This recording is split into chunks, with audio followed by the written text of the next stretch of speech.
Hello everyone, this is Satya and I welcome you all to the channel जिनसे ज़िंदगी।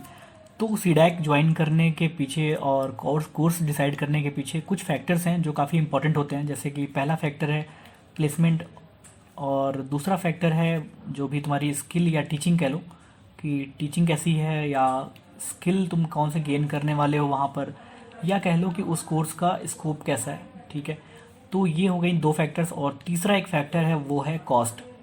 Okay, तो cost, इस video के अंदर हम बात करेंगे कॉस्टिंग के बारे में कि सीडैक कोर्स में जो भी कॉस्ट है वो कैसे लगने वाला है, कैसे फ़ी पेमेंट करनी है, क्या करना है। तो जो भी कॉस्ट है तुम्हारी उस वो दो पार्ट्स में डिवाइडेड है। एक तो है तुम्हारी कोर्स की फ़ी, ठीक है, एक है तुम्हारी कोर्स फ़ी, और दूसरा है तुम्हारा अकोमोडेशन, है ना, अकोमोडेशन। तो अकोमोडेशन चेंज होगा सिटी टू सिटी, है ना, सिटी पे डिपेंड करेगा। और तुम्हारी जो कोर्स फ़ी है वो किन चीज़ों पे फैक्टर पे डिपेंड करेगी। तो कोर्स फ़ी जो है वो डिपेंड करती है वो भी दो चीज़ों पे। पहला तो ये है कि तुम्हारा कोर्स वो ऑनलाइन है या फिर ऑफलाइन, ठीक है। और दूसरी चीज़ ये है कि विच कोर्स, ठीक है, कौन सा कोर्स तुम ले रहे हो उस पर भी मैटर करेगा कि फ़ीस कितनी है, क्योंकि अलग अलग कोर्सेज़ की अलग अलग फ़ीस है। और तुम्हें बता दूं कि ऑनलाइन कोर्स लेने की और ऑफलाइन की दोनों की फ़ी जो है वो भी अलग है। तो आज की इस वीडियो के अंदर हम बात करेंगे फ़ी के ऊपर, कोर्स फ़ी के ऊपर, किस कोर्स के लिए कितनी फ़ीस है और कैसे पेमेंट करनी है कोर्सेज़ की, उसके बारे में। तो चलते हैं हम सीडैक की जो पीजी डिप्लोमा के लिए जो एडमिशन की बुकलेट है उसके ऊपर, ठीक है। तो ये है तुम्हारी ये बुकलेट है, एडमिशन बुकलेट। ये तुम्हें सीडैक की ऑफिशियल वेबसाइट पे मिल जाएगी और उसकी लिंक मैं डिस्क्रिप्शन के अंदर दे दूँगा, तो तुम डायरेक्टली जाके उसे डाउनलोड कर लो। और मैं सजेस्ट करूँगा कि इसे बुकलेट को एक बार ज़रूर पढ़ो, क्योंकि इसके अंदर काफ़ी इंपॉर्टेंट चीज़ें दी हुई हैं। सिर्फ पेमेंट ही नहीं बल्कि जो भी तुम्हें डाउट होंगे कोर्स से रिलेटेड वो सारी चीज़ें इसके अंदर मिल जाएंगी। तो चलो अभी पेमेंट के बारे में बात करते हैं। तो देखते हैं पहले कि किस कोर्स के लिए कितनी पेमेंट है। तो जो सबसे पहले बात करेंगे ऑनलाइन कोर्स के बारे में, ठीक है। तो ऑनलाइन कोर्सेज जो हैं जैसे डैक, डीरैट, DCSF, इनके लिए जो फ़ी है वो है 76,500 प्लस जीएसटी कितनी है, जीएसटी है 18%, ठीक है। मतलब 76,500 के ऊपर इसका जो 18% होगा वो तुम्हें एज अ जीएसटी पे करनी पड़ेगी एडिशनल। फिर डीवीडीए के लिए तुम्हारी फीस है 97,750 rupees plus GST. DAI CDAC के अंदर एक सबसे महंगा कोर्स है, कह लो सबसे कॉस्टली कोर्स है, और इसकी फ़ीस है 1,27,500 प्लस 18% जीएसटी फॉर ऑनलाइन, ठीक है। अब हम बात करते हैं फ़िज़िकल कोर्सेज के बारे में। तो फ़िज़िकल कोर्सेज थोड़े से कॉस्टली हैं कंपेयर टू ऑनलाइन कोर्स, ठीक है। तो अब ऑफलाइन कोर्स अगर बात करते हैं या फिज़िकल कोर्सेज़ के बारे में बात करते हैं, तो यहाँ पर तुम्हारा DAC, DESD, DITISS, DVLSI, DIOT, DMC, DASSD, DHPCSA और DUASP के लिए जो फ़ी है वो है 90,000 प्लस जीएसटी। तो ये अराउंड तुम्हारा 1,05,000 और 6,000 के अराउंड आता है टोटल, ठीक है। उसके बाद डीवीडीए के लिए जो फ़ी है वो है 1,15,000 प्लस 18% जीएसटी। DFBD के लिए आई डोंट नो ये कौन सा कोर्स है, ठीक है। अगर तुम्हें पता हो तो कमेंट सेक्शन में ज़रूर बताना कि ये DFBD कौन सा कोर्स है। मैं पहली बार सुन रहा हूँ। इसके लिए फ़ीस है 1,25,000 प्लस 18% जीएसटी, ठीक है। DAI, जैसा मैंने कहा कि ये एक सबसे कॉस्टली कोर्स है, जितने भी सीडैक के अंदर कोर्सेज हैं उसमें सबसे कॉस्टली तुम्हारा DAI है, जिसकी फ़ीस है 1,50,000 प्लस जीएसटी 18%। तो वो मोर देन 1.5 लाख इसकी फ़ी है, ठीक है। अब बात करते हैं, देखो कि फ़ी पेमेंट कैसे करनी है। ये तो हो गई फ़ी पेमेंट, क्या फ़ी के बारे में बातें कि कितनी फ़ीस है किस कोर्स के लिए। अब जो फ़ीस है वो कोई सा भी तुम कोर्स लो, ऑनलाइन लो चाहे ऑफलाइन लो, उसके लिए जो फ़ी पेमेंट है वो 2 इंस्टॉलमेंट में होगी, ठीक है। और एक और बहुत ही इंपॉर्टेंट चीज़ है कि पेमेंट कोई भी डिमांड ड्राफ्ट या चेक या फिर कैश एक्सेप्ट नहीं करेगा कोई भी सेंटर। तो तुम्हें मतलब डीडी या कैश या फिर चेक नहीं तुम दे सकते एज अ पेमेंट, तुम्हें सारी पेमेंट ऑनलाइन करनी पड़ेगी। अब वो कैसे करनी है वो हम आगे बात करते हैं। तो जो फर्स्ट इंस्टॉलमेंट है, ठीक है, कोर्स के लिए वो कैसे पे करना है और कितना है। तो जो पहला इंस्टॉलमेंट है, फर्स्ट इंस्टॉलमेंट कोर्स फ़ी, वो है 10,000 प्लस 18% जीएसटी उसका, ठीक है। और ये पे करनी है ऑनलाइन, कोई भी ऑफलाइन पेमेंट नहीं होगी, ऑनलाइन पेमेंट होगी। और डेट तो दी हुई है, मतलब जब भी तुम्हें सीट जो भी अलॉट होने की डेट है, वो एक बार तुम्हें सीट अलॉट हो गई उसके बाद तुम फर्स्ट पेमेंट कर सकते हो। और कैसे करना है, तो जो भी लॉगिन पेज पे जाओगे, लॉगिन पेज पे जहाँ भी तुमने फॉर्म फिलअप किया होगा, तो लॉगिन पेज पे जाने के बाद सीधे तुम वहाँ पर एक आइकन दिखेगा तुम्हें, पे फर्स्ट इंस्टॉलमेंट, उस पर क्लिक करो और फिर उसके बाद तुम्हें जो भी पे फर्स्ट पेमेंट है वो हो जाएगी, वहाँ पे रीडायरेक्ट होगा वहाँ पर। और रीडायरेक्ट करने के बाद तुम्हें पेमेंट करना है वहाँ पर। और कैसे करना है, तो क्रेडिट कार्ड या फिर डेबिट कार्ड यूज़ करके करना है। ओके, तो क्रेडिट कार्ड या डेबिट कार्ड से पेमेंट करनी है या ऑनलाइन करनी है।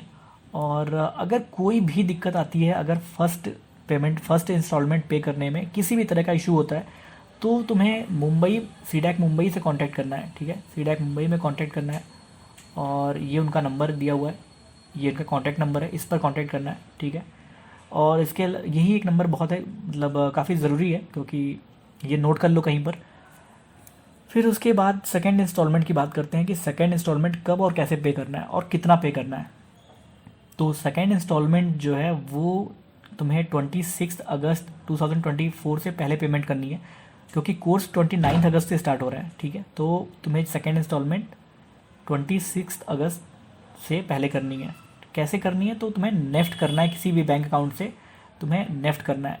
और किसके अकाउंट में करना है या जो जहाँ तुम्हें नेफ्ट करना है उसकी डिटेल, तो जिस सीडैक में तुम्हें फाइनली सीट अलोकेट हुई है उस सेंटर को करनी है। और उस सेंटर की डिटेल कहाँ मिलेगी उसके बारे में बताता हूँ अभी मैं। तो जब भी तुम्हें पेमेंट करनी होगी, तो पहले बात कर लेते हैं कि क्या कितनी पेमेंट सेकंड इंस्टॉलमेंट में कितना आप तुम्हें पे करना है। ठीक है, तो सेकंड इंस्टॉलमेंट की जो फीस है वो ऑनलाइन कोर्स के लिए कितनी करनी है, तो डैक डी रैट DCSF के लिए 66,500 प्लस GST, DBDA के लिए 87,750 rupees plus 18% GST of that, DAI के लिए 1,17,500 प्लस 18% GST ऑफ दैट। और जो ऑफलाइन कोर्सेज हैं, मतलब फिजिकल कोर्सेज हैं, ठीक है, फिजिकल कोर्सेज हैं, उनके लिए है deck, DESD, DITIS, DVLSI, DIOT, DMC, DASSD, DHPCSA और DOASP के लिए फ़ीस जो है वह 80,000 और plus 18% GST of that.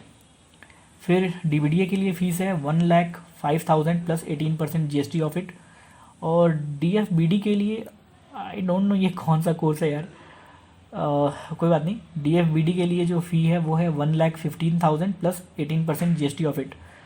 Then DAI के लिए तुम्हारा 1,40,000 प्लस GST। ये बात कर रहा हूँ मैं सेकंड इंस्टॉलमेंट की, ध्यान रखना। ठीक है, अब सेकंड इंस्टॉलमेंट की ये तो हो गई फ़ी। और कैसे पे करना है, तो मैंने बताया नेफ्ट करना है। अब नेफ्ट कैसे करना है उसके बारे में बात करते हैं। जब तुम लॉगिन पेज पे जाओगे तो वहाँ पर तुम्हें नेफ्ट फॉर सेकंड इंस्टॉलमेंट का एक ऑप्शन दिखेगा, एक बटन दिखेगा, उस पर क्लिक करोगे तो तुम्हें एक फॉर्म ओपन होगा। ठीक है, एक फॉर्म ओपन होगा, नेफ्ट फॉर्म जिसको बोलते हैं, नेफ्ट फॉर्म ओपन होगा, उसे तुम्हें प्रिंट कर लेना है। और उस नेफ्ट फॉर्म के ऊपर डिटेल्स दी होंगी, बैंक अकाउंट जो भी जहाँ तुम्हें पेमेंट करनी है उसकी डिटेल दी होंगी। ठीक है, तो या तो तुम नेफ्ट कर लो खुद से वो डिटेल यूज़ कर आई मीन उस अकाउंट के ऊपर तुम खुद से नेफ्ट कर लो यूजिंग नेट बैंकिंग, अगर तुम नहीं कर पा रहे हो किसी रीज़न से। ठीक है, चाहे तुम्हारे पास नेट बैंकिंग नहीं है या फिर कोई इशू आ रहा है तुम्हें, तो तुम वो फॉर्म लेकर जा सकते हो। तुम पहले बताता हूँ, तो वो फॉर्म लेकर तुम जा सकते हो किसी भी बैंक में। ठीक है, वो फॉर्म लेकर जाओ किसी भी बैंक में और बैंक में पैसे जमा करो और बैंक वाले वो तुम्हें नेफ्ट कर देंगे। ठीक है, अब नेफ्ट करने के बाद पेमेंट तो हो गई। अब पेमेंट करने के बाद 2-3 डिटेल ऐसी हैं जो तुम्हें बहुत ज़रूरी हैं, जैसे कि नेफ्ट फॉर्म के ऊपर तुम्हें एक, जब तुम पेमेंट हो जाएगी तो एक UTR नंबर रिसीव होगा। ठीक है, UTR मतलब यूनिक ट्रांजैक्शन नंबर। और एक और नंबर होता है रेफरेंस नंबर। ठीक है, रेफरेंस नंबर, तो कई बार लोग कंफ्यूज हो जाते हैं रेफरेंस नंबर और UTR के बीच में। तो यूनिक रजिस्ट्रेशन नंबर और यूनिक ट्रांजैक्शन नंबर और रेफरेंस नंबर दोनों अलग अलग चीज़ें हैं, समटाइम्स इट इज़ डिफरेंट। तो ध्यान देना, बात की गई है UTR की। ठीक है, पिछले बैच में ये काफ़ी कन्फ्यूज़न हुआ था। तो UTR नंबर तुम्हें नोट कर लेना है और उसके बाद जो फॉर्म है उसके ऊपर तुम्हें UTR नंबर उस फॉर्म के अंदर फिल करके और अकाउंट होल्डर का अपना नाम या जिस अकाउंट से ट्रांसफ़र हुआ है पैसा उस अकाउंट होल्डर का नाम। अब तुम पेमेंट कर रहे हो तो इसका मतलब ये नहीं है कि तुम अपना नाम फिल कर दो, क्योंकि जिस अकाउंट से पेमेंट हो रही है, ठीक है, वो चीज़ ध्यान रखना कि यूटीआर नंबर और अपना नाम नहीं, बल्कि अगर अपने अकाउंट से कर रहे हो तो अपना नाम, और जिसके अकाउंट से पेमेंट कर रहे हो उसका नाम जो है उस फॉर्म के ऊपर लिखना है। ठीक है, कहाँ से पेमेंट हुई है वो सिटी, और किस बैंक से हुई है उसका आईएफएससी कोड फिल करना है उस फॉर्म के ऊपर। और वो तुम्हें कहाँ सबमिट करना होगा, तो वो जहाँ तुम जिस सेंटर में तुम एडमिशन मिलने वाला है तुम्हें, जहाँ तुम्हें सीट अलोकेट हुई है, वहाँ सबमिट करना है। कब? जब तुम्हारी ज्वाइनिंग होने वाली होगी, जब तुम कोर्स ज्वाइन करने के लिए जाओगे, वहाँ पर डॉक्यूमेंट वेरिफिकेशन जब होगा उसी टाइम पर वो तुमसे फॉर्म मांगेंगे। ठीक है, और पेमेंट करने के बाद जब तुम ये पेमेंट कर दोगे सेकेंड इंस्टॉलमेंट, तो 48 आवर्स के अंदर जो तुम्हारा नेफ्ट पेमेंट की जो डिटेल है वो रिफ्लेक्ट हो जाएगा तुम्हारा पेमेंट स्टेटस पेज पे। ठीक है, और वहाँ पर लिख के आ जाएगा कि पेमेंट रिसीव्ड करके। ठीक है, एक मैसेज भी आ जाएगा पेमेंट रिसीव्ड। ठीक है, ये लॉगिन पेज पे शो होगा पेमेंट रिसीव्ड, और उसकी जो डिटेल्स हैं वो अगेन तुम्हारे रजिस्टर्ड मोबाइल नंबर या फिर तुम्हारी ईमेल आईडी पे भेज दी जाएंगी।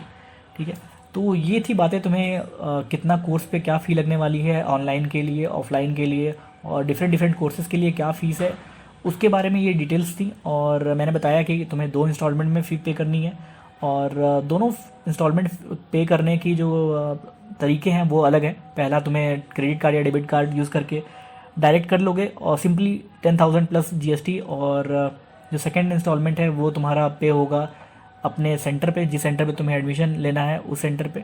ठीक है, वो भी तुम्हें ऑनलाइन करनी है, वो यूजिंग नेफ्टी। ठीक है, NEFT।